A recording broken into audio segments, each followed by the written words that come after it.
जय गुरुदेव। देखो, संदेह करोगे तो तुम्हारा नुकसान हो जाएगा। संदेह और शंका से घर बर्बाद होता है, पूरा का पूरा समाज बर्बाद हो जाता है। शंका करोगे तो सारा राज बर्बाद होता है, और शंका करोगे तो धर्म बर्बाद हो जाता है। तुम जो सोच रहे होगे कि भाई जय गुरुदेव नाम बाबा जी का है, मेरा नहीं है और न तुम्हारा है, तो शंका क्यों करते हो? ये नाम उसका है और तुमने अभी शास्त्रों को नहीं देखा।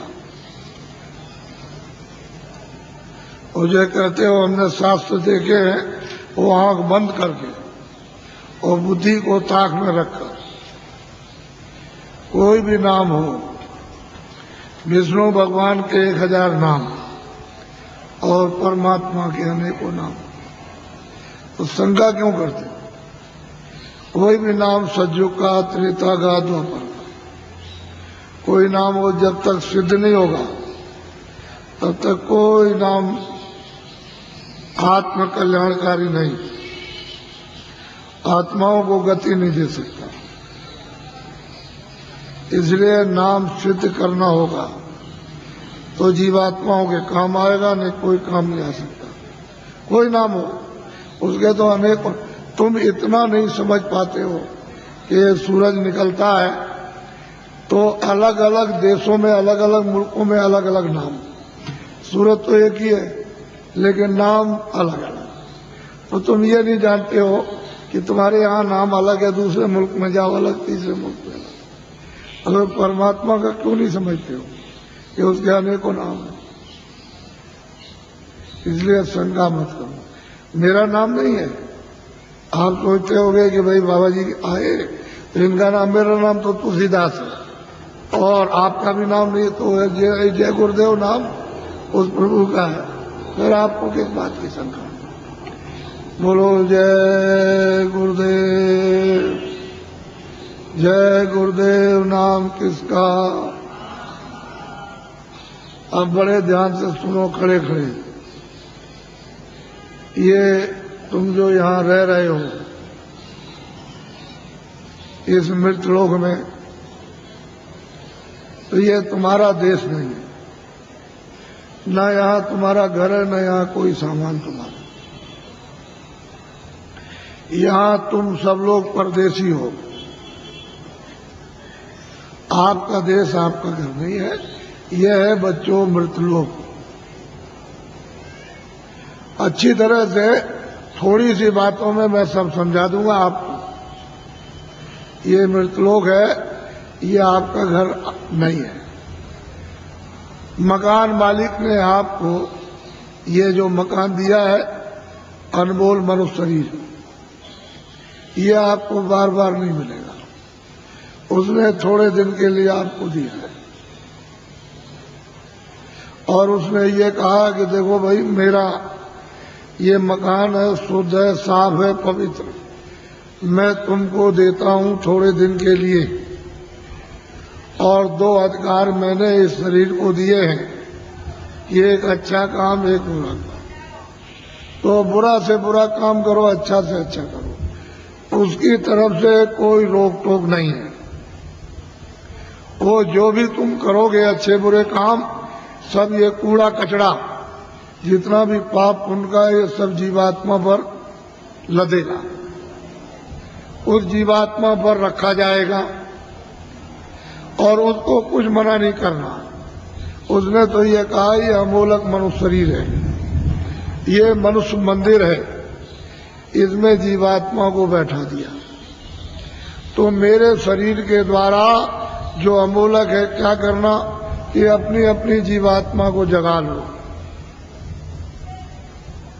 और अपने घर में अपने प्रभु के पास पहुंचा दो। क्योंकि ये मनुष्य शरीर अमूलक है।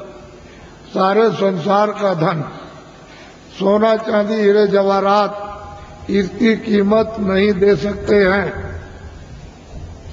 ये ऐसा अनमोल मनुष्य शरीर थोड़े दिन के लिए आपको दिया गया तो आप इसमें लग गए, ये मेरा मकान है, ये मेरी दुकान है, ये मेरा राज है, ये मेरी खेती है, ये मेरा सोना, ये मेरा चांदी, ये मेरे बच्चे, ये मेरी जात है, और ये मेरा ये और मेरा ये, इसमें लग गए तो क्या हो गया? काम है, क्रोध है, लोभ है, मोह है, आशा है, तृष्णा है, झूठ है, छल है, कपट है, फरेब है, धोखेबाजी, दगेबाजी और चोरी और डकैती और हिंसा, इसमें आप लग गए। तो महात्माओं ने क्या कहा था कि देखो ये बुरा काम है और ये अच्छा है। इस बुरे काम से तुमको सबको, स्त्री पुरुषों को, बच्चों को दुख मिलेगा, तकलीफ मिलेगी, रोग मिलेगा, कोढ़ मिलेगा, अंधे हो जाओगे, बहरे हो जाओगे, गरीब हो जाओगे, सताए जाओगे और मारे जाओगे।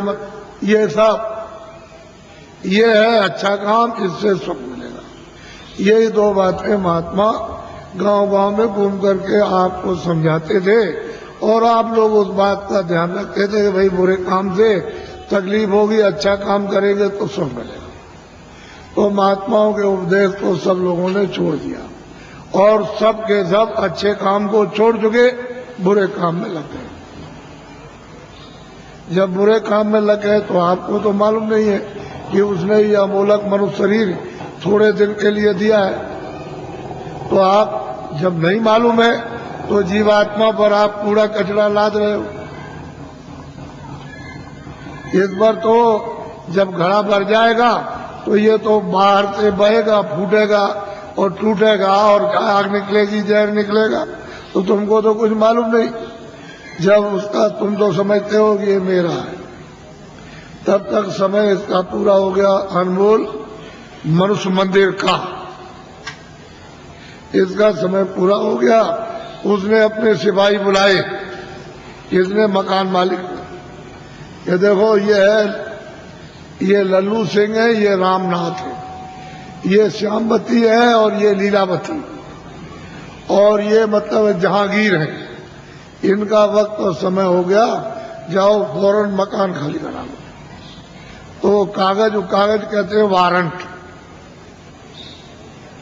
वो फौरन लेकर के दौड़ पड़ेंगे और वहीं से आवाज देंगे, तुम इस वक्त में वहां हो अमेरिका में, तो जोर से यही से देंगे कि लल्लू सिंह तुम्हारा वक्त पूरा हो गया और आप तैयार हो जाओ मकान का। तो यहां से फौरन, यानी क्षण भी नहीं लगेंगे, वहां आवाज पहुंचेगी और जोर से धक्का मारेगी तो लल्लू सिंह उलट जाएंगे, वही गिर जाएंगे, आंखें अंधी हो जाएगी, कान बहरे हो जाएंगे, बुद्धि पागल हो जाएगी, जबान बंद हो जाएगी, बस उसी जगह फौरन। और वो सिपाही यहां से एक क्षण भी नहीं लगेगा, अमेरिका पहुंच जाएंगे और कहेंगे देखो ये मालिक का हुक्म हो गया, मकान का। तो मन को, बुद्धि को, चित्त को, प्राणों को और जीवात्मा को, रूह को इस अमोलक मनुष्य मंदिर से, जिस्मानी मस्जिद से निकाल बाहर। अब ये आपका शरीर ये पड़ा, ये मिट्टी है, ये मकान और ये जमीन और ये राज, ये पाट, घर का सामान, दुकान का सामान, दफ्तर का सामान, ये हिंदी, ये अंग्रेजी, उर्दू, ये आपकी ये पड़ी, ये पड़ा, सब सामान ये पड़ा। अब ये बताओ, ये इनमें से कोई सामान तुम्हारे साथ जाएगा? भूल जाएगा? तो तू कैसे कहता कि मेरा है? ये कैसे कहते हो कि मेरा है? ये राज मेरा है, ये दुकान मेरी है, दफ्तर मेरा है, ये खेती मेरी है, ये मेरा है, ये कैसे? ये तो तेरा, ये भी नहीं तो किराए का मकान है। ये नहीं समझा कि खाली हो गया, ये पड़ा।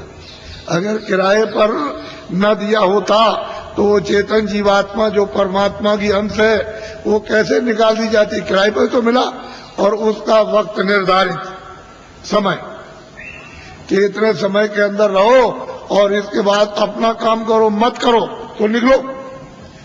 तो तुमने क्या, तुमको लाभ क्या हुआ?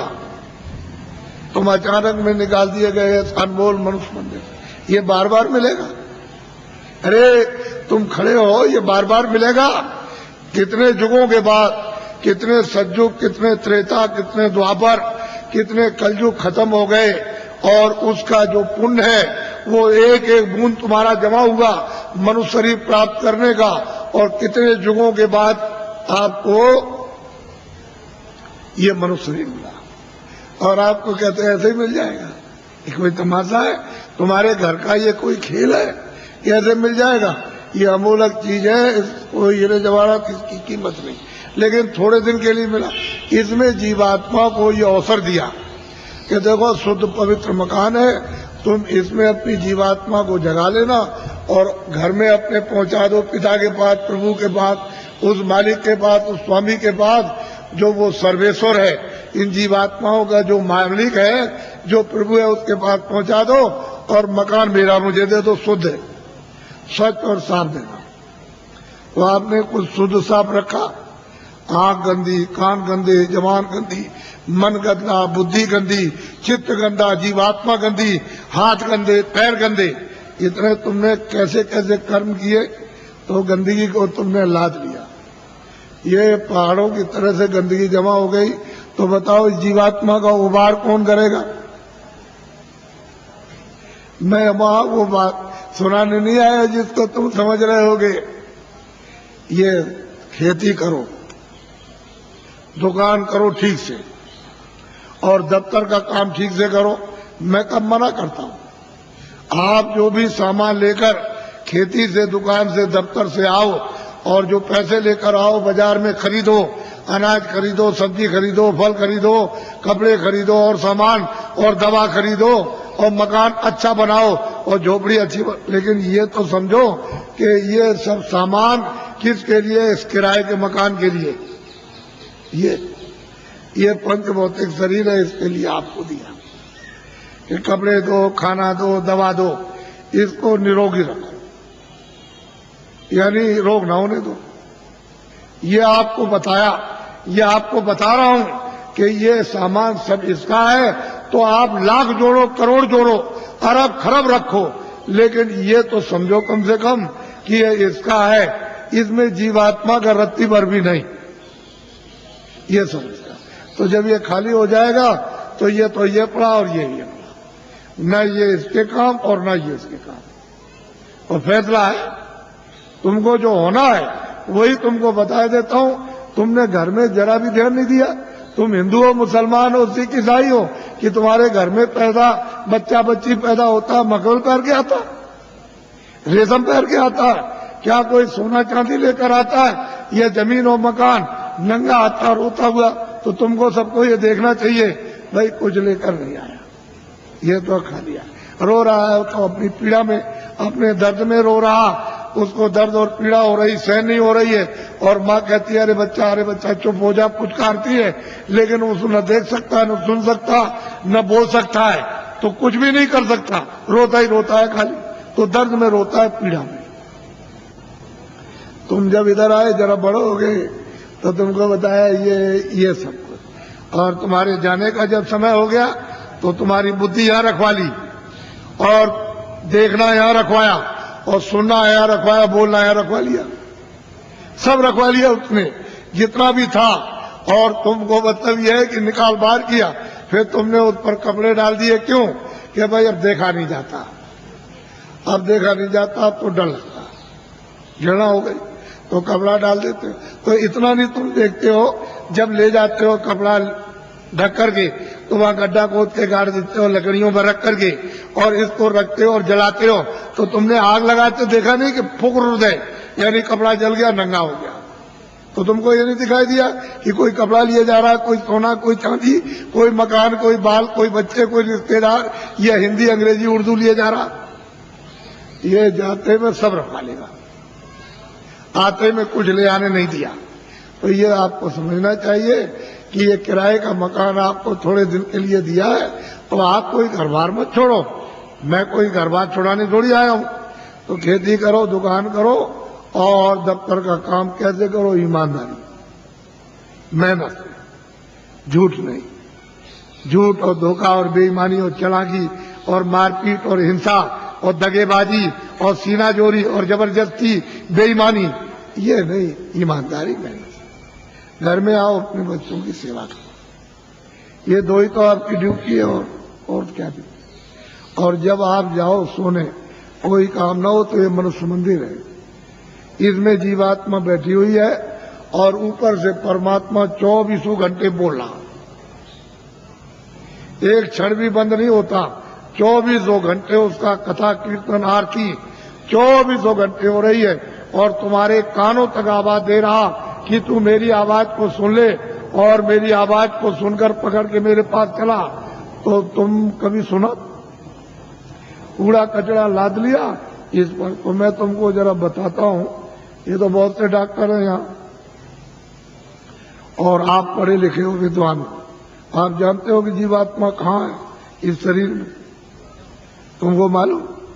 ये जो मिट्टी पड़ी है उसका एक बालू का कण, एक जर्रा उसके लाख टुकड़े कर दिए जाए, उससे भी वो छोटी है, और इस शरीर में बंद है। तो किसी ने एक्सरे में, किसी ने आले में बताया? कहीं नहीं पता चलता। सब लोग आला खींचते हैं कि इसमें कौन है, कौन निकल गया और कौन डाला गया, लेकिन कहीं कुछ नहीं। तो मैं तुमको बताता हूं, तुम तो मतलब ये है कि मेरी बात पढ़े लिखे अनपढ़ सब सुनो। देखो ये मनुष्य शरीर, बच्चा पीछे हो जाओ, इधर पीछे मत खींचना नहीं फोटो को, ये सत्संग हो रहा है नहीं, आप कुछ मत करो। ये फोटो किस लिए खींच रहे हैं? अभी मत खींचो। देखो मेरी तरफ, ये अनमोल मनुष्य शरीर है, ये मनुष्य मंदिर है, इसमें 24 घंटे देववाणी, आकाशवाणी, आसमानी आवाज, कलमा और आयतें हो रही हैं। मैं तुमको इधर बताता हूं, देखो इधर ये जीवात्मा न इधर है न इस तरफ है, न ये इधर बैठी हुई न इधर, और न इस तरफ है, यानी इधर नीचे कहीं नहीं। अब मेरी तरफ देखो, ये दोनों आंखें बीचों बीच में, ये जीवात्मा दोनों आंखों के मध्य में, दरमियान में ये बैठी हुई। यहां उस जीवात्मा में एक आंख है, वो तीसरी आंख, तीसरा नेत्र, और शरीर में दो आंखें। कितनी आंख हुई? बोलो, जोर से बोला करो ताकि समझ में आ जाए। 3 आंखें हो गई। देखो इधर, ये जीवात्मा दोनों आंखों के बीचों बीच बैठी हुई है। उस जीवात्मा में एक कान है और शरीर में 2 कान। कितने कान में? 3 कान पे। अब तुम समझ लोगे तो जल्दी आ जाएगा। ये जीवात्मा बैठी हुई है दोनों आंखों के बीचों बीच। उस जीवात्मा में एक नाक है और शरीर में 2 नाक। कितनी नाक हुई? 3 हो गई। तुमको कभी किसी ने बताया कि 3 आंख है, 3 कान है, 3 नाक है? कोई बताने वाला तुमको मिला? पहले सोचो इस बात के लिए। तो इधर देखो, ये 2 आंख, 2 कान, 2 नाक, ये तो शरीर में है। ये बाहर का काम करते हैं, सुनने का और देखने का और सूंघने का। अब जो अंदर में जीवात्मा जो बैठी है, उसमें एक कान है, एक आंख है और एक नाक है। तो इस आकाश के ऊपर सुनने का काम करेगी, देखने का और सूंघने का। तो तुमने कभी शास्त्रों में कि स्वर्ग की और बैकुंठ की बहस्ती कितनी सुगंधी है, तुमने कभी सुना? तो ये नाक सूंघेगी। वहां कितनी सुंदरता है, यानी कितनी वहां खूबसूरती है, तो ये आंख देखेगी ये बाहर की। तुमने कभी किसी से पूछा? और तुमने कभी रामायण है, गीता है, कभी शास्त्रों को तुमने ध्यान से पढ़ा? उन महात्माओं ने तो देखा था, उन्होंने तो तीसरी आंख, तीसरा कान उन्होंने खोला था। इन आत्माओं की जमीन जो ये दोनों आंखों के बीचों बीच बैठी हुई है, तो इधर देखो ये डंडा है, ये पूरा डंडा, पूरा का पूरा।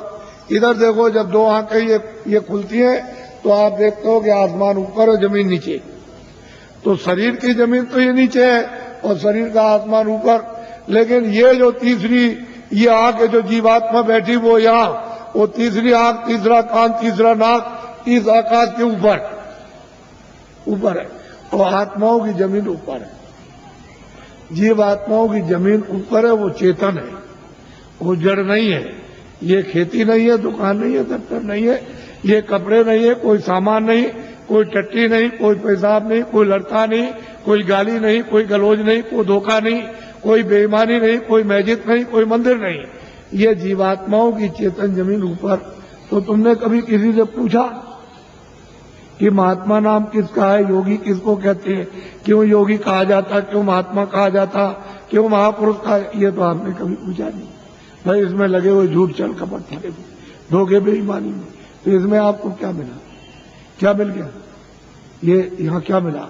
वो तो जो यहाँ कुछ है वो तो क्षणिक, ये तुम्हारे कानों तक ऊपर से आवाज आ रही है, उधर से प्रकाश आ रहा, तो उस प्रकाश का आनंद और उसका देववाणी का वो ठंडक तुमको मालूम होती है इंद्रियों के द्वारा, तो तुम कहते हो जरा सा आनंद मिल गया, फिर और जगह मिलेगा, और जगह मिलेगा, और मिलेगा, वो देखने में मिल जाएगा, सुनने में मिलेगा, कपड़े में मिलेगा, मकान में मिल जाएगा, खाने में मिल जाएगा, स्त्री में मिलेगा, बच्चे में मिलेगा, चलो राजपाट में मिल जाएगा, सारी दुनिया पर राज करना, लेकिन वहां गए कुछ नहीं है ही नहीं। अरे ये मृतलोक है, ये भूल भुलैया है, रास्ते से आए थे, रास्ता छोड़ दिया, आंखें बंद हो गई, कान बंद हो गए, सब बंद हो गया, रास्ता भूल गए।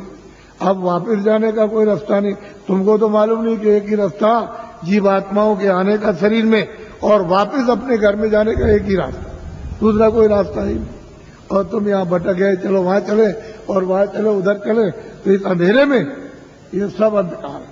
उधर तो सूरज निकलता नहीं, उधर सूरज डूबता नहीं, उधर तारे नहीं है, इस तरह के उधर चांद नहीं है। तो तुमने कभी पूछा किसी से कि रामायण में क्या लिखा? रामायण में जो उन्होंने प्राप्त किया वो तो उन्होंने लिखा, गोस्वामी जी ने, तुलसीदास जी ने, और आप रामायण पढ़ते हो तो आपने क्या देखा, आपकी समझ में क्या आएगा, क्या लिखा? इसलिए महात्माओं की बारी आपकी समझ में नहीं आ सकती। तभी तो अर्थ का अनर्थ हो गया, और धर्म का अधर्म हो गया, और कर्म का अकर्म हो गया, और सत्य का असत्य हो गया, और न्याय का अन्याय हो गया, और प्रेम का दुश्मनी हो गई घर घर में। तो बताओ, मैं तो तुमको अमूलक चीज देने आया था, लेकिन अब यह है कि थोड़ी बारिश हो गई तो ये जमीन अमीन भीग गई, तो आप समझते हो हमारे कपड़े गंदे हो जा रहे। कपड़े तो बच्चा गंदे होते ही हैं और होंगे ही, लेकिन जो जीवात्मा जो कितने जन्मों से गंदी हो गई, कभी तुम इसकी सफाई करके इसको आजाद स्वतंत्र कभी करोगे? कभी तुमको ये मौका मिलेगा? ये तो समय निकला जा रहा, अभी बस समय खत्म हो रहा। बहुत तो समय चला गया आपका, बहुत बरस आपके निकल गए, अब ये थोड़े से रह गए, वो भी निकलने वाला। बस फौरन वारंट अभी कटता है और तुमको निकाल देगा। बस साल सुई की नोक और बालू का एक कण एक जर्रा जाने वाला है, एक किराए का मकान है। तो अमूलक चीज, ये अनमोल मनुष्य मंदिर में ये जीवात्माओं का अमूलक धन। तो तुमने ये तो कभी सोचा नहीं कि भाई हमने जीवात्मा के लिए अभी तक क्या इकट्ठा किया, उसके लिए कौन सा धन कमा के रखा कि जब तुम यहां से जाने लगोगे तो जीवात्मा की रक्षा हिफाजत होगी। उधर तो कोई मदद करेगा नहीं, उधर तो इधर से निकालेगा, और उधर उसने हिसाब कर दिया कि इनको ले जाओ, इन्होंने बड़े मृतलोक में जाकर बड़े दुष्कर्म और बड़े मतलब बुरे काम और पाप कर्म किए, तो इनको ले जाओ, कुत्ते में बंद करो जाकर के। तो कुत्ते में बंद, कुत्ते से निकाला बिल्ली में बंद, बीच से मिला तो गधे में बंद, गधे से निकाला ऊंट में बंद, तो ऊंट से निकाला किसी पंछी में बंद, तो 4 खाने 84 लज्जोनिया। फिर तुमको ये मनुष्य शरीर किधर मिलेगा? तुम तो ये सब जानते नहीं, तुमको तो ये सब मालूम नहीं, तुमने तो देखा नहीं। इसलिए मैं तुमको अमूलक चीज देने की आया हूं। कुछ आत्म धन चलते चलाते, जीवात्मा के लिए कुछ आत्म धन, यानी ईश्वरीय खुदाई रूहों को खजाना, उनको कुछ दे दो इस जिस्म में, शरीर में, तो इसका भला हो जाए, नहीं तो ये जा रही है तो दब गई, ये इसको कौन छुड़ाएगा? बिना महापुरुष, बिना जानकार के इसका रास्ता कौन जानता है? कोई नहीं जानता, सब भटके हुए भूले हुए। तो अमूलक चीज लो, उसको देना चाहता हूं। इसलिए तुम ऐसा मत समझो कि कोई बाबा जी जय गुरुदेव है या बाबा जी भगवान है। हम तो पक्के आपके सेवक हैं, सेवक, कोई भगवान नहीं है, कोई जय गुरुदेव नहीं है। जय गुरुदेव तो वो है, हम तो आपके सेवक हैं। सेवा करने का मतलब वो यही होता है कि तुम्हारी गंदगी को साफ, जो तुम्हारी गंदगी धोता है, साफ करता है, उसका नाम सेवक ही है। जितने भी भारत में महापुरुष आए इस प्रभु को प्राप्त करने के लिए इस कलयुग में, वो सब के सब सेवक रहे।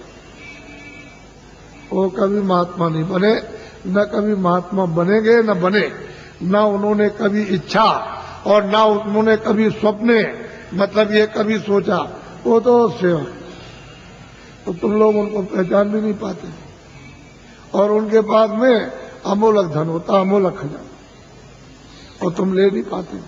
इसी जमीन में वो भी आते हैं, इसी जमीन में तुम हो, तुम इसमें लगे पड़े हुए हो, और वो यहाँ से निकल के चले गए और तुमको कहते हैं भाई जल्दी कुछ अपना काम करो, नहीं तो ये पराया काम, ये बोझा ढोते हो, ये तो छूटने वाला है, तो ये शरीर चला जाएगा, ये तो मकान तुम्हारा नहीं हो, ये सामान पड़ा रह जाएगा। तो अमोलक चीज है, अमोलक धन है, तुम्हारे साथ खजाना रखा अथा। लेकिन अब क्या करे बेचारी जीवात्मा, ये इसमें बंद है, इस कोठरी में बंद हो गई, इसका फंस गई।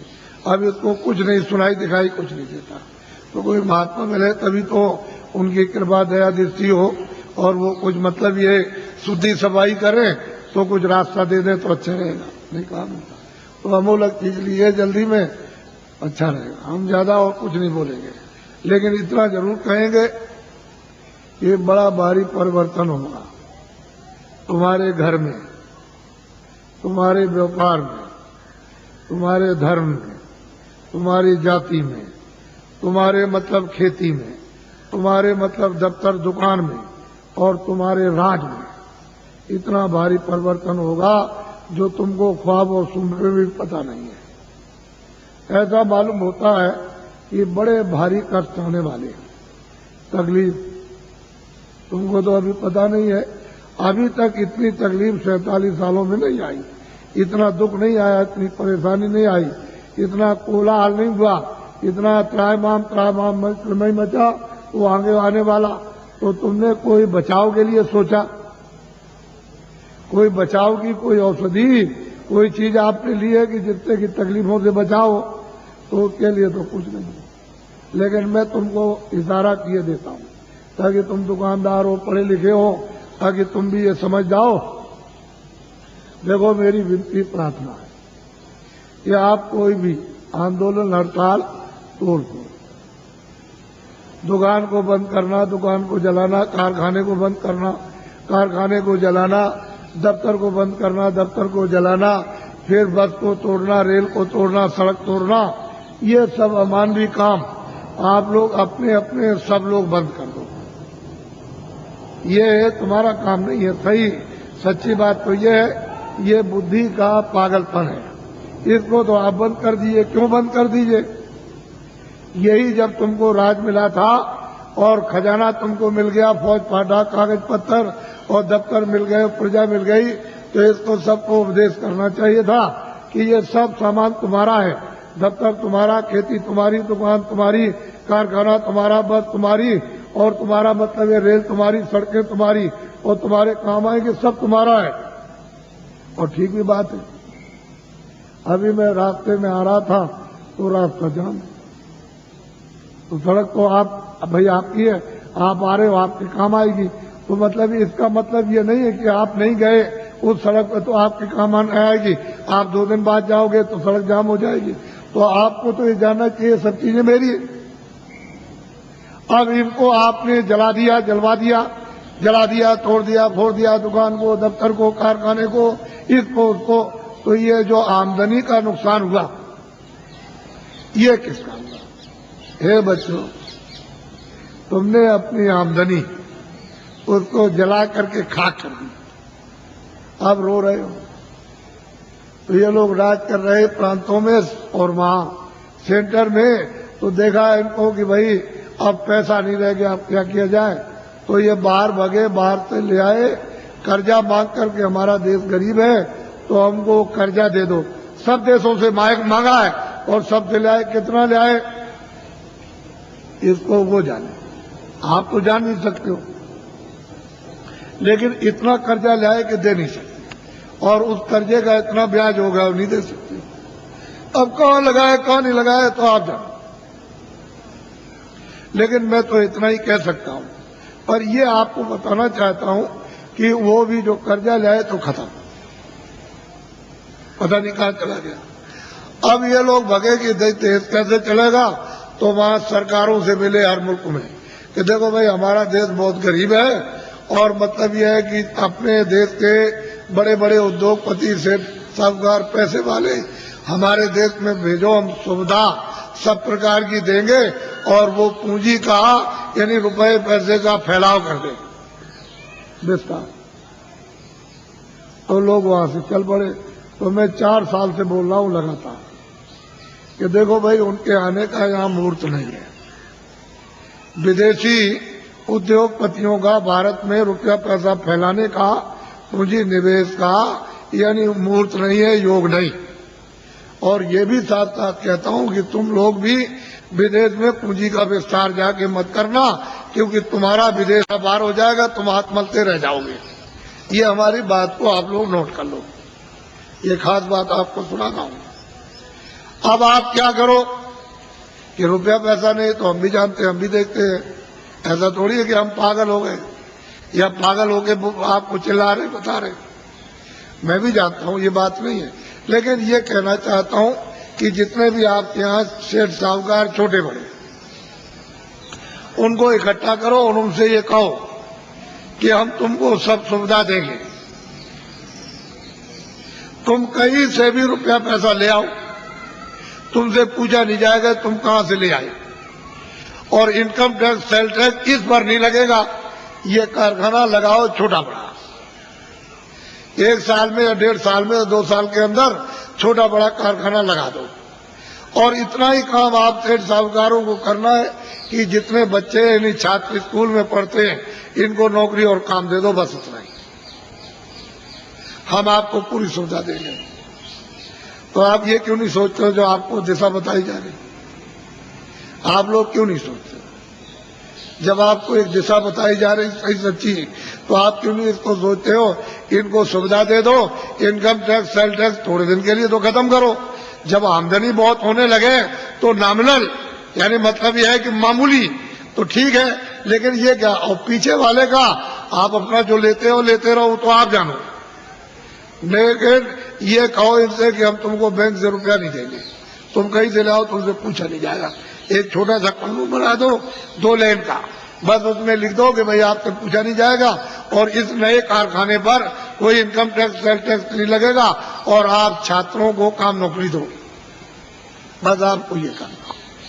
लेकिन आपने मेरी बात को 4 साल से ध्यान में किसी ने नहीं दिया, और दिन भर दिन तुम्हारी हालत इतनी जैसे कि लकड़ी में घुन लग गया, उससे भी बेहतर हालत होती जा रही। फिर तुम मानते क्यों नहीं हो? इसके माने है कि तुम्हारे कर्म इतने खराब सबके, यानी इतना दुष्कर्म है कि वो कुछ लगने ही नहीं देता। फिर मेरी बात को सुनो ध्यान से, ये अगर बाहर से आ जाएंगे तो तुम्हारे कारखानों का नक्शा बनाएंगे कि तुम बनाते क्या हो अपने कारखाने में, वो सब नक्शा बना करके बाहर ले जाएंगे। फिर वो क्या करेंगे तुमको तो मालूम नहीं है कि वो आएंगे तो कई काम करेंगे कि तुम्हारा सामान बाहर बनाएंगे सुंदर, ये सुंदर कुछ सामान नहीं सुंदर बना देंगे और मजबूत, और जितना तुम्हारा 400 का है वो 100 का रखेंगे। 400 रुपए का बिकता हो 100 का बेचेंगे, और 300 का बिकता हो 50 का बेचेंगे। वो मुनाफा नहीं लेंगे, बड़े चालाक हैं कि मुनाफा नहीं लेंगे, और बाजार में वहां से सामान लाके उतार देंगे आपकी मंडी में। तो ये जब ये देखेंगे लोग कहेंगे भाई बड़ा सुंदर है और बड़ा मजबूत और बहुत सस्ता है, ये सामान तो ये यहाँ का दुकानों पर रखा है देसी बाजारों का, ये तो बहुत महंगा है, तो कोई लेगा नहीं। क्षमा करना, एक बात तो ये।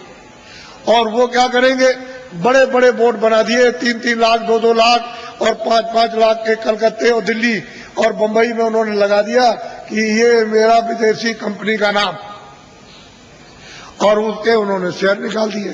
तो आपने शेयर खरीदना शुरू कर दिया और शेयर खरीदने लगे, वो तो शेयर बेच करके दलालों को दे दिया और वो रुपया ले गए देसी, बॉर्डर पर वहां डॉलर ले लिया और चले गए अपने देश में। वहां से कहते हैं कि भारत अभी अस्थिर है, अभी हम पुनः फिर से विचार करेंगे। एक बात तो ये हो गई। और यहाँ 19 शहरों को एक ईंट नहीं रखी है और सुई की नोक नहीं बनी यहाँ भारत में, और कंपनी का नाम और शेयर बिक रहे और दलाल बराबर निरंतर बेच रहे। अरे बच्चा, ये सामान जो लाकर दुकानों पर जब नहीं बिकेगा तो उससे भी कम बेचोगे आप। जब ये नहीं बिकेगा और उन कारखानों का सामान उठा करके तुम अपनी दुकानों पर नहीं ले आओगे तो वो क्या करेंगे कारखाने वाले? वो तो अपने आप बंद हो जाएंगे, बिना हमारे मर गए। कोई हड़ताल नहीं, कोई ये नहीं, कोई तोड़फोड़ नहीं, वो ऐसे ही बंद हो गए। तो जितने भी वहां मजदूर और वहां पर जितने भी क्लर्क और वहां मैनेजर काम करते हैं, सब जब बंद हो जाएंगे तो घर बैठ जाएंगे।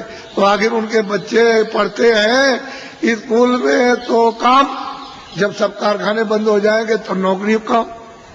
इन छात्रों को किधर से मिलेगा? कभी आपने सबने बैठ करके इस पर गहराई से सोचा? ऐसे हवाबाजी करते रहे। फिर वो आएंगे यहाँ सब जगह अड्डा जमा लेंगे, सब जगह। और तुम जितने भी की पोस्ट के, बड़ी पोस्ट के बड़े जिम्मेदार, उनको सबको अपने पैसे, क्यों कि भारत का आदमी बहुत लालची, बहुत लालची, उनको खरीद लेंगे तो ये भारत भर फिर गुलाम हो जाएगा और तुम ऐसे हाथ मलते रह जाएगा, सट से चला जाएगा, सट से। इसलिए सोचो, बाबा जी का अगर इसमें कोई मतलब हो तब तो एक बात कह भी सकते हो। तो मैं तुम्हारी परेशानी जो तुम चिल्लाते हो आकर के और कहते हो बड़ी तकलीफ है और बड़े ये, तो भाई डॉक्टर हैं और बड़ी बड़ी फैक्ट्रियां और बड़े बड़े अस्पताल है, वहां जाओ दवा करो। जा कह लगे हमने तो बहुत दवा करी और हमारी घर घर बीमारी, ये जितने बैठे हैं सब बीमार, बच्चे बीमार, बच्ची बीमार, बुढ़ा बीमार, अड़ोस में पड़ोस में बीमार, बीमारी बीमारी बीमारी, और दवा खाते खाते परेशान। और अब मतलब ये बीमारी नहीं जाती है तो इधर गिरते हो आकर के इधर कि भाई कुछ बता दिए, कुछ दया कर दिए, कुछ भाई यहाँ कहाँ से अस्पताल, यहाँ जाओ अस्पताल में जाकर के कह लगे वो तो हम सब कर आए और सब दवा खा ली, कोई दवा हमने छोड़ी नहीं। तो इधर कैसे आए? कह लगे तो दुआ दे दीजिए आ सब। अब क्या करें? अब इनकी तकलीफ देख करके कुछ खा भी नहीं जाता, क्या तकलीफ है। अब इनसे कहते हैं कि भाई तुम, अरे भाई तुम ये क्या कर रहे हो, ये जो बुरे काम करते हैं इसी से तकलीफ आई, तो बुरा काम तो कम से कम छोड़ दो। तो बात तुमसे समझ में नहीं आता उनकी कि भाई कैसे छोड़ेंगे वो। अब इतनी कमजोरी दिल दिमाग में आ गई कि आपकी समझ में नहीं आता। तो बच्चों, बचाव का रास्ता लो, तकलीफ तो आने वाली, सब चिल्लाएंगे, बचने वाला कोई भी नहीं है, सब चिल्ला। अब देखिए आप सब चिल्लाओगे अभी देखो, और बाहर की तो वो चंडी है, चंडी एक देवता, मेरी तरफ सुनो, चंडी एक देवी है। तो तुमको तो मालूम नहीं कि देवता है कि देवी है, ये तो आप कुछ जानते नहीं हो, कुछ नहीं मालूम। तो चंडी 4 सालों से निकली है, एक हाथ में तो मसाल है और दूसरे हाथ में उसके एक तलवार है, और निकली हुई है सब सारे देशों का दौरा कर रही है, मुल्कों का। तो जिस देश में जाती है वहां धन गायब कर देती है। ये जो भी उस देश के धन का नाम होगा वो गायब। तो वहां की जनता कहती है कि भाई धन किधर गया? तो जो सेठ साहूकार वो भी कहने लगते हैं कि भाई ये धन किधर चला गया। फिर वहां का जो शासन करते हैं, राज करते हैं, वो भी कहने लगते हैं कि भाई ये धन किधर चला गया, अब क्या किया जाए, कुछ ऐसा करना चाहिए, कुछ ऐसा। दूसरे मुल्क में जाएगी वहां का, तीसरे मुल्क में, सब मुल्कों में जाएगी और भारत में भी आएगी। वो छोड़ नहीं सकती भारत को भी, यहां भी आएगी तो यहाँ के धन को गायब कर देगी। तो यहाँ जनता कहेगी कि अरे भाई मतलब धन किधर चला गया, ये सेठ साहूकार सब लोग कहेंगे भाई धन किधर गया। वो शासन करते हैं दिल्ली में, प्रांतों में, ये भी कहेंगे भाई धन किधर चला गया, समझ में नहीं आता। ये सब मुल्कों के जब सब के सब चिल्लाने लगे और रेडियो और अखबारों पर आने लगे, अरे बच्चा तब मेरी बात को मान लेना, अभी तो सुन तो ले, तब तो तुम मानना बात को, लेकिन लिख के तो रखो कि बाबा जी आज मतलब ये 26 तारीख को आपके धार में आए और वो उन्होंने ये बात कही सबके लिए, किसी मुल्क को छोड़ा नहीं, कोई आपके जात पात, इसमें कोई हिंदू मुसलमान की बात या कोई आलोचना की बात हो तब तो एक बात कहो, यहाँ तो सब मनुष्य इंसानों की बात हो रही।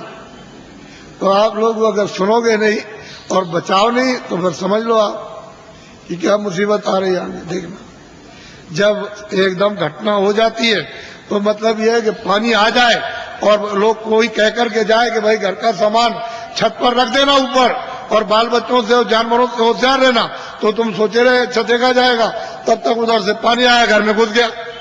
और जब तक तुम जगे तब तक इतना हो गया, वो बच्चा सो रहा था, तुम अपनी जान लेके वो भगोगे कि बच्चे को बचाओगे, बच्चा छूट गया, सामान तो सब गए और जानवर बंधे तो मर गए। तो जो कह करके गया था तुमने उसकी बात क्यों नहीं सुनी? वो तो तुम्हारे हित की बात कर रहा था, उसका क्या हित था? अरे जो कह के गया उसका लाभ मुझे बताओ क्या था? वो तो ये देख रहा था आपको दुख होगा तो जब मैं रोएंगे चिल्लाएंगे तो मुझे भी दुख होगा, तो वो कह के गया था आपको, तो सुनना चाहिए था। सीधी सादी बात, समय बड़ा खराब आ। अच्छा, अब मैं आपको अमूलक चीज दे दूं। ये तो बाहर की बातें समझा दी, आपको थोड़ी सी इशारा कर दिया, लेकिन ये बात जरूर है कि घर बार तुम कभी मत छोड़ना, खेती मत छोड़ना, दुकान मत छोड़ना, दफ्तर का काम है। जो भी आदमी घर बार छोड़ के बच्चों को छोड़ के चला जाएगा काम काज और साधु हो जाएगा, उसको कभी भगवान नहीं मिलेगा, कभी भी नहीं मिल सकता। ये पहले मेरी बात को ध्यान से सुनो, अपने घर में रहो, बच्चों के बीच में रहो, इसी जगह, और 23 घंटे तुम मेहनत करो इस शरीर से, शरीर के लिए दुकान करो, दफ्तर का काम, खेती करो, इस शरीर के लिए, भोजन कपड़ों के लिए, इसके लिए, दवा के लिए, सब, और बच्चों के लिए, किसके लिए, और 1 घंटा उसमें से बचाओ अपनी जीवात्मा के धन के लिए, ताकि इसको कल्याण हो जाए, इसकी मुक्ति हो जाए, ये आवागमन से छुटकारा पा जाए, न जल में न मरे। 1 घंटा तुम नहीं बचा सकते हो, और 23 घंटे इसमें तुमको लगाने को कह रहे, तुमको ये तो नहीं कह रहे कि तुम छोड़ देना को, ये तो सोचो तुम। और मैं तुमको इसी मनुष्य रूप मंदिर में, इसी में जो अनमोल मनुष्य मंदिर जो दिया है, जिसमें जीवात्मा बंद है, उसी में मैं अभी रास्ता आपको बताता हूं। अभी इसको कहते हैं नामदान। इसके पहले 2 चीजों का ध्यान रखो हमेशा, कि शाकाहारी हो जाओ। जितने भी अनाज है, सब्जी है, फल है, दूध है, घी है, 100 बार खाओ। कितने बार? 100 बार। तुमको भूख लगे उससे भी ज्यादा खाना, तुमको कोई मना करने आए तब कहना। अच्छे मकान में रहो, अच्छी झोपड़ी में रहो, मना कौन करता आप? लेकिन शाकाहार, अशुद्ध आहार मत करना। बस इतना ही बचत करनी है कि आपको अशुद्ध आहार नहीं करना, किसी आदमी का, किसी बच्चे का, किसी पशु का, किसी पंछी का अशुद्ध आहार नहीं करना। शुद्ध आहार करो आप, जिससे शुद्ध बुद्धि रहे। मैं इतना ही तो आपको बताना, क्योंकि अशुद्ध आहार से तो तरह तरह घर में झगड़ा, बाहर झगड़ा, ये झगड़ा, वो झगड़ा, ये बीमारी, वो बीमारी, वो बीमारी, वो बीमारी, वो बीमारी, वो तो फैलने वाली है। अभी बीमारी जो फैलेगी उसको तो अभी आपने देखा ही नहीं। तो असल में शाकाहारी, शुद्ध आहार। दूसरा है बीड़ी पियो, तंबाकू पियो, हुक्का। मैंने तो कभी पिया नहीं, मुझे तो मालूम है नहीं कि हुक्का, बीड़ी, तंबाकू कैसा होता। लेकिन ये बच्चे जो 18 साल 20 साल के खड़े हैं, वो बीड़ी, तंबाकू, हुक्का नहीं पीते, कभी मत पीना। जो बच्चे नहीं पीते कभी मत पीना, है खराब आदत न डालना। जो पीते हो पी लो, आपके लिए बात। लेकिन बच्चों, बच्चियों, ऐसा कोई नशा मत करो जो तुम्हारी बुद्धि पागल हो जाए। तुमने इसको नहीं सोचा? कोई नशा मत करो किसी तरह का हो जो बुद्धि पागल हो जाए और तुम अपने घर में बच्चे बच्ची को और अड़ोस पड़ोस से बहू बेटी को पहचान न सको। ऐसा कोई नशा मत करो। और चले जा रहे हो तुम, तो सामने तुमने समझा कि जमीन बराबर, और वहां गड्ढा मिला, उसमें पैर चला गया तो पैर टूट गया और सिर लड़ गया गड्ढे में तो सिर फट गया, मर गए। ऐसा कोई न रामायण कहती है, न महात्मा कहते हैं, न कुरान कहती है, न फकीर, न मस्जिद कहती है, न मंदिर कहते हैं, न शिव जी कहते हैं, न आपको कोई और। ये कोई ओ जो कहते हो शिव जी भांग पीते थे, भांग पीते थे, भांग पीते, तुमने भांग पीते हुए देखा? वो भांग नहीं थी, वो कोई और नशा था। ये झूठी बात है। जो लोग उनके नाम से भांग पीते और कहते वो भांग पीते थे, भांग नहीं पीते थे। ये ऐसा देवता कभी भांग नहीं पीता, वो भांग नहीं पीते। लेकिन तुमने ये दो चीजों से बचो, बाकी तो कोई मैंने मना किया नहीं। मैं तो एक सीधा साधा आपका सेवक हूँ, एक आदमी हूँ, और सही सच्ची बात तुम्हारे सामने तुमको बताने आए हो। तुम नहीं जगोगे, नहीं समझोगे तो मैं इसके लिए क्या करूंगा? मैं तो अपनी बात कह के चला जाऊंगा। जब तुम उधर जाओगे और उधर जब हिसाब होगा तुम्हारा, क्योंकि वो तो सब लिखा जा रहा, आज दिन में तुमने कितना बुरा काम किया, कितना अच्छा किया, कितनों को धोखा दिया, कितनों को मारा, कितनों के साथ बेईमानी की, कितनों को पानी पिलाया, कितने बार मंदिर में पूजा की, कितनी रामायण, कितनी कुरान पढ़ी, ये उधर में और कैसे कुरान पढ़ी, ये वो सब वहाँ सब लिखा हुआ। वो आदमी भी मिलेगा जिसको तुम काट रहे हो, और जिसको मतलब है कि तुम उसको चीर रहे हो, वो सब मिलेंगे वहाँ। वो पूछेगा भाई तुम्हारे सामने कोई रामायण गीता, कोई भागवत, कोई कुरान पुराण कोई तुम्हारे सामने नहीं थे जिन्होंने महात्मा फकीरों ने नहीं बताया कि भाई अच्छा ये बुरा? तो मोहम्मद साहब से पूछा जाएगा कि भाई मतलब ये है कि तुम गए थे जमीन पर और तुमने मतलब ये नहीं बताया कि बुरा काम बद काम है। कह लगे मैंने तो इनसे सबसे कहा था कि ये बद काम है, ये नेक काम, इस बुरे काम को मत करना, अच्छे करना, लेकिन इन्होंने मेरी बात नहीं मानी। तो फिर वो भेजेगा सीधा, वहाँ हिसाब करता है, वो हिसाब करता है।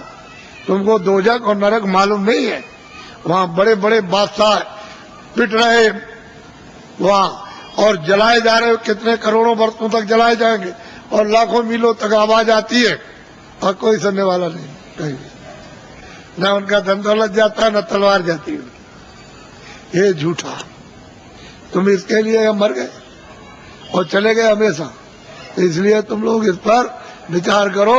तपस्या करने से यानी माया लुभाती है कि तुम ये ले लो धन, ये राज ले लो, तो अगर तुम लुभा गए तो राज मिल गया, और राज का जब भोगा तो सीधा नरक को गए।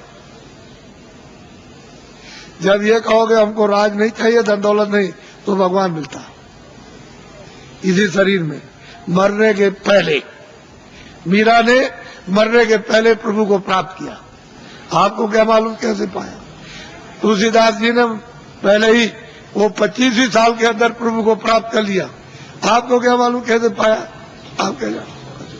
इसलिए आप अमोलक धन लो इस मनुष्य मंदिर में आत्माओं का। ये नामदान है, ये उस तरह की दीक्षा नहीं है, यह मंत्र वैसा नहीं है, ये आत्म धन का दान है, ये ईश्वरी धन का दान है। जो उसकी कृपा होती है तब कभी कभी महात्माओं को आदेश मिलता है कि इन आत्माओं को बांट दो जो मानव शरीर में है, तो कभी कभी मिलता मुफ्त में। ये पैसे से नहीं मिलेगा, तुम ये सब रख दो जाकर के पूरा धार का, ये चीज मिलने वाली नहीं है। ये कभी दिमाग से निकाल देना, ये दौलत पैसे से नहीं मिलती, ये तो मुफ्त बख्शीश में यानी प्रसन्नता से मिलती है। तो तुम्हारे पास कुछ है, तुमने किसी से प्रेम किया?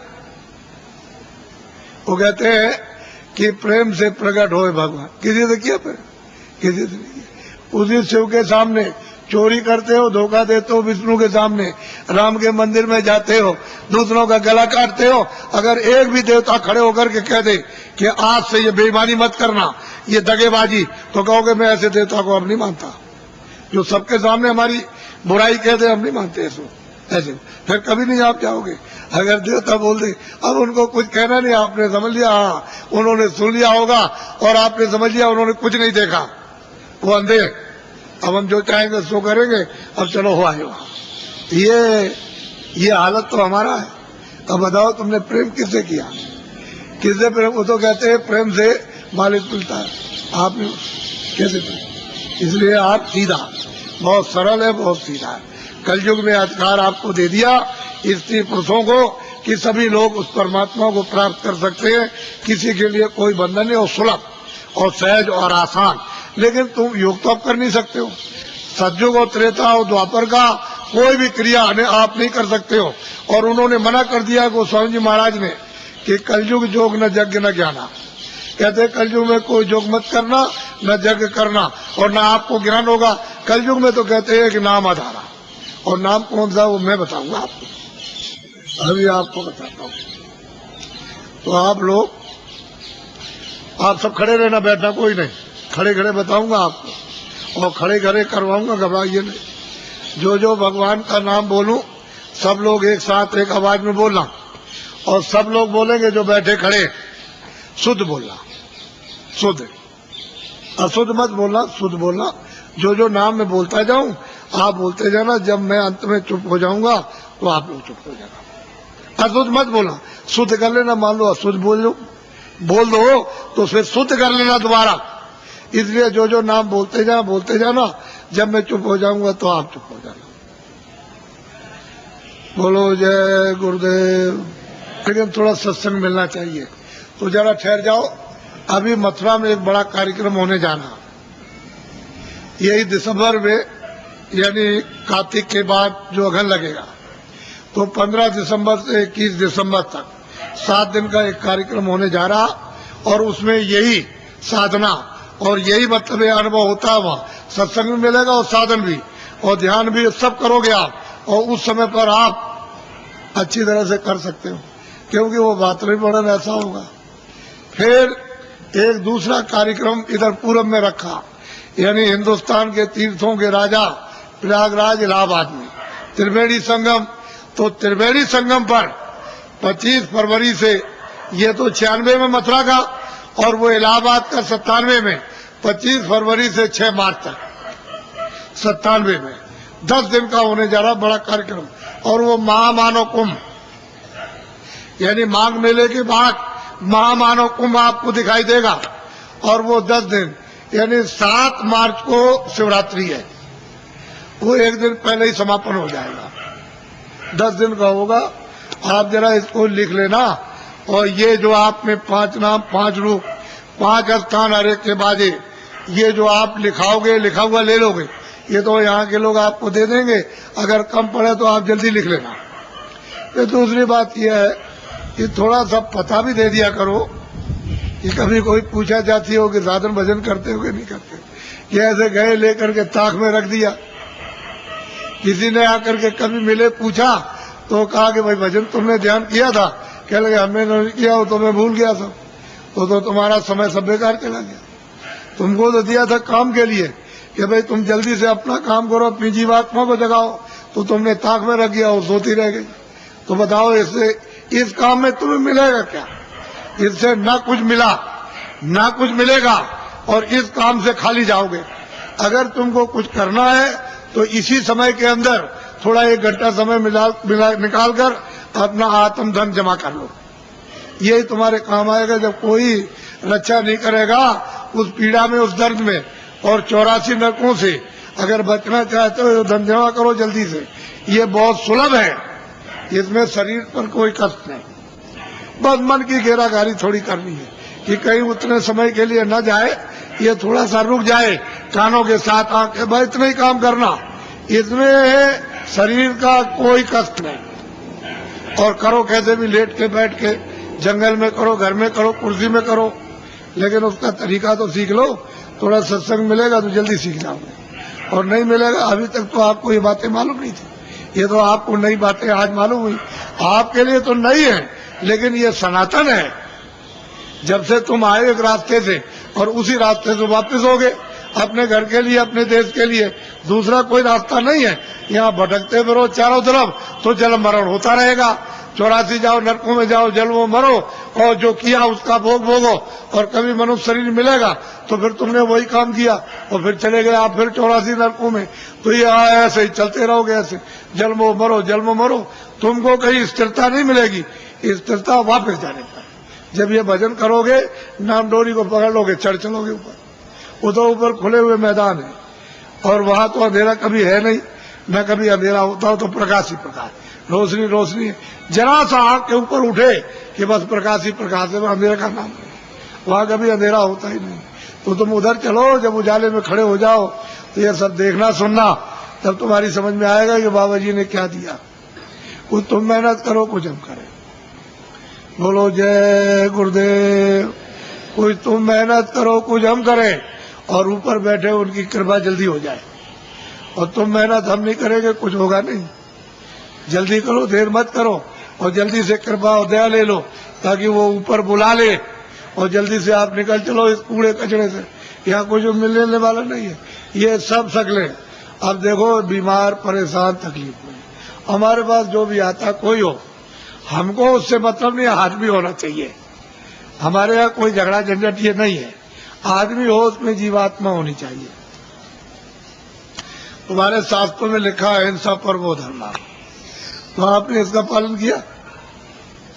अब ये बताओ, आपने इसका पालन किया? आप बकरा मार दो, मुर्गी मार दो, आदमी मार दो, लड़की मार दो, लड़का मार दो, घर में देवी को मार डालो, आप कि कोई दुश्मन बन जाए उसको मार दो, गोली मार दो, छुरा मार दो, लाठी मार दो, तुम अहिंसा धर्म? तुम किसी देवता को, किसी धर्म को मानते हो? कुछ नहीं। वैसे ही कहते हो, हम जानते कुछ नहीं, वैसे ही कह दिया बस, और कुछ नहीं, ऐसे ही। तो इसको समझ लो अच्छी तरह से समझ लीजिए आप मोटी बात को। बोलो जय गुरुदेव, जोर से बोलो जय गुरुदेव। जय गुरुदेव नाम किसका? अब ये इनको दे देना बच्चा, इनको नोट करा दो, और कुछ लोग जल्दी मिल जाए तो इनका पता भी नोट कर लेना। और कभी कभी इनसे पूछते रहना, यहाँ जो रहते हो उनको, कि भाई भजन करते होगे? नहीं, तुमसे जब पूछेंगे भजन के लिए कि बोलो भजन किया कि नहीं किया, तुमने ध्यान किया, सुमरन किया कि नहीं किया, और तुमको मिला तब तो तुम करोगे ही। तुम जरा सा जितने दिन बताया उतने दिन कर लो, पहले बात की बात बाद में सोचना। हर रोज तुम महीने 2 महीने समय दो, नागा मत करना, तब तुम देखोगे तुमको क्या मिलता। तुम एक दिन भी नहीं बैठो तो मैं क्या करूंगा? मैं तो दरवाजे पर आकर काम करूंगा। तो अंदर तुम्हारा घाट है, तो जीवात्माओं का घाट अंदर, वहां बैठोगे तब तो काम करूंगा। और तुम बाहर फैले रहोगे तो कैसे काम होगा? तो बाहर से मोड़ूंगा कि भाई इधर से लगो, अंदर चलो। अंदर तो खुला हुआ है, खुले हुए लोग, उधर स्वर्ग भी है, वैकुंठ भी, बड़े बड़े लोग हैं, उधर ब्रह्मांड भी है, उधर ब्रह्मा भी मिलेंगे, विष्णु भी मिलेंगे, शिव भी मिलेंगे, देवी देवता भी मिलेगी, ईश्वर, उधर बड़े बड़े अनेकों लोग, अनेकों ब्रह्मांड अनगिनते। लेकिन रास्ते से चलो तब मिलेगा, कैसे ही मिल जाएगा। बोलो जय गुरुदेव। अब देखो, जितनी तकलीफ आपको हमको सब मालूम है। हम किसी के सिर पर हाथ रख देते हैं तो अपने को फौरन पता चलता है, ऐसे ही रखकर बस इतना ही रख दिया, मालूम हो गया कि तुमको कितने प्रकार की तकलीफें हैं, और यह भी पता चल जाता है कि तुमने क्या अपराध किए। हमने तो आपसे कुछ कहा नहीं, हमने कोई घृणा तो की नहीं, या कोई नफरत की हो आपसे, तो आपको तो ये सोचना चाहिए था। हम तो आपकी भलाई के लिए सोचते हैं, कुछ तकलीफ चली जाए, 1 पैसे 2 पैसे, कुछ बीमारी चली जाए, कुछ परेशानी चली जाए, कुछ ये झगड़ा झंझट चला जाए, 1 पैसे 2 पैसे, 1 आने 2 आने, तो तुम कुछ वो भी नहीं लेना चाहते हो। तो फिर आत्म कल्याण क्या करोगे? कुछ नहीं कर पाओगे। तो अब महात्माओं के पास तो बहुत कुछ होता है, तुम्हें लेने नहीं आता, और दे दे तो तुम रख नहीं सकते हो, फेंक दोगे। तुमको अभी क्या मालूम? कुछ नहीं। लो भाई जल्दी से, अब बता दिया, अब कुछ नहीं बताना। ले उनको कागज बांटो और जल्दी से उनको बांट के समाप्त करो। अच्छा, लाइन में बैठ जाओ, लाइन में बैठो। अब लाइन में कागज बढ़ जाएगा, कागज ले लेना, कतार लगा लो लाइन में, अभी मैं सबसे मिलूंगा, आपको घबराने की जरूरत नहीं। बोलो